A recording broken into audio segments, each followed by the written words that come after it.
Denji is like Guts, just narrated 20 years later.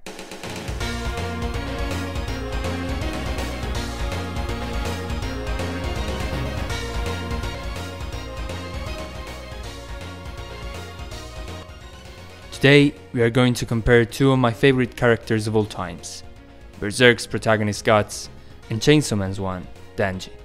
Cause I think that there are so many similarities between the two of them, and that Denji, in some way, can be even considered a virtual heir of Guts, of his story and his path of growth. So, first of all, quick introduction to the two of them. Guts, as we said, is the protagonist of Berserk, one of the most influential seinen of all times. Miura's greatest manga, left unfinished when he died. And Denji, on the other end, is the protagonist of Chainsaw Man, one of the most groundbreaking shonen manga of the current generation, Fujimoto's biggest hit, innovative and subversive. So, the real question, and the reason you clicked on this video is, what do these two apparently so different characters have in common? Let's go through their stories a bit, considering that obviously this video will contain spoilers about both of them, since in order to analyze the characters, we'll have to go through some of the main events of these two great narrative masterpieces. Guts lives a life full of pain. He is born through his mother's death, and the circumstances he lives his childhood in are harsh and dreadful. A father figure that hates him and always puts the blame on him, and a mother figure that dies when he's still very young. He goes through a lot without finding his place in the world. But then everything seems to change when he meets the Band of the Oak. Griffith seems the perfect friend for him. With time, he falls in love with Casca, and he's finally found a group to be a part of. He is a mercenary. He's learned to be appreciated because of his fighting skills for all his life.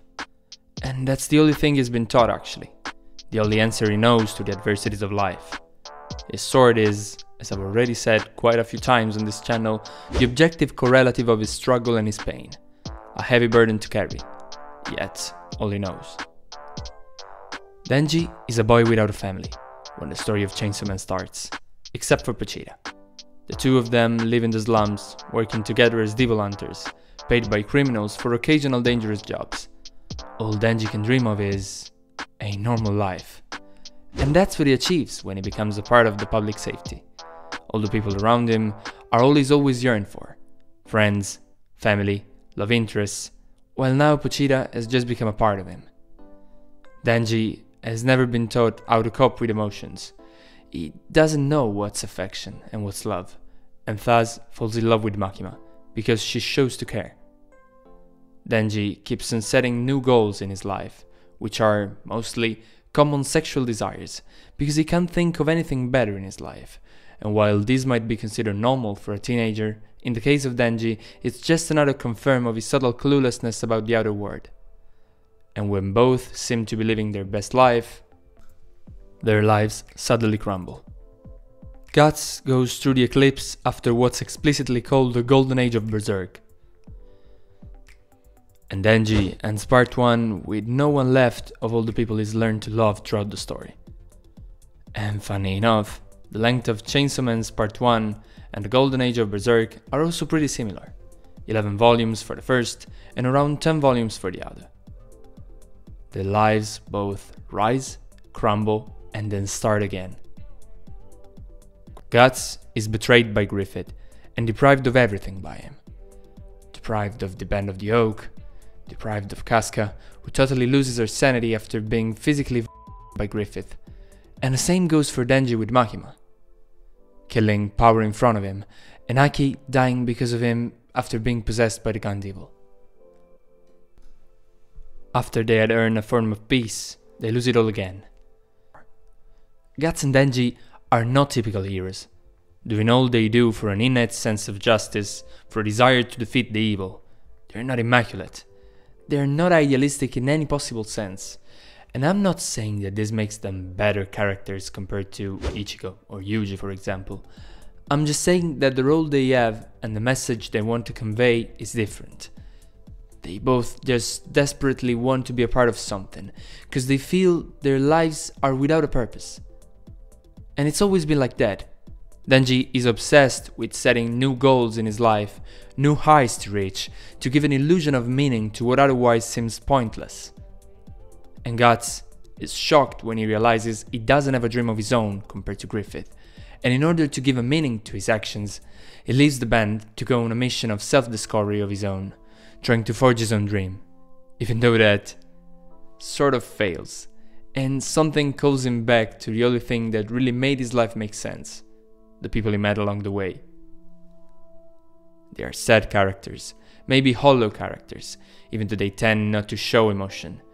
Not because they don't have any, but just because they were never taught to, and they don't know how to do it. There's a storm going on inside both of them.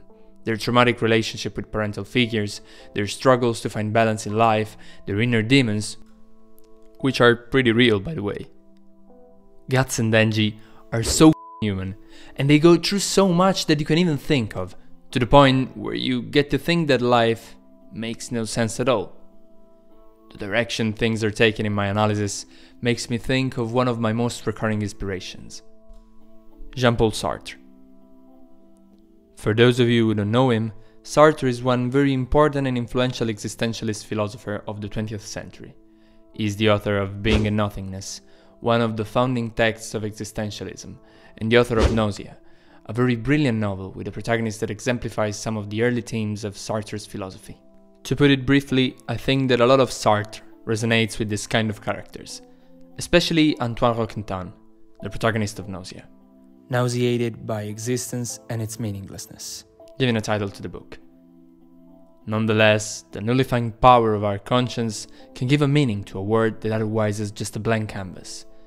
Existence before essence, that's what Sartre says. We, as humans, have no innate purpose according to Sartre, and consistently try to make our lives make sense through a search for meaning.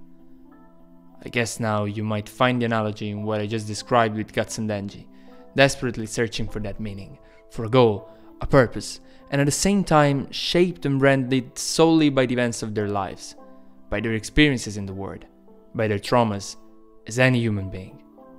They are born in poverty, they go through hell, not even sure to see a light at the end of the tunnel, enduring frustration and pain just for the sake of being, coming to terms, multiple times, with the realization that reality is often very different from what it seems on the surface. And no matter how hard life hits them, they try to kick back, if you get the reference. After the eclipse, Guts' drive becomes hatred and revenge, whilst Denji's one becomes the people's love for Chainsaw Man, and having sex for the first time.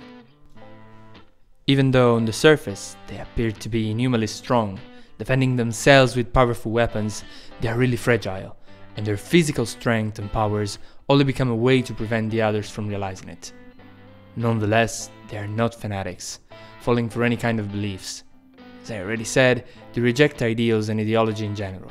They are raw, natural, maybe even a bit savage in their ways, but their attachment to life has nothing to do with fanaticism, as you can see in Guts' confrontations with members of the Holy See, like Mosgas and Farnese. He's seen the real gods of his word, and he has no veneration for them, obviously.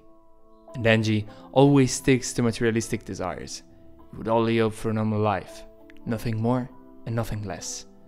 At least until he realizes he also wants to keep on being Chainsaw Man.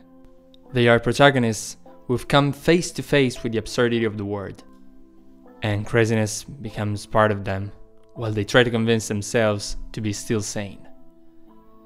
Okay, so you might have understood that I really love both of these manga. I think their protagonists are brilliant in a way, and as I said, very human.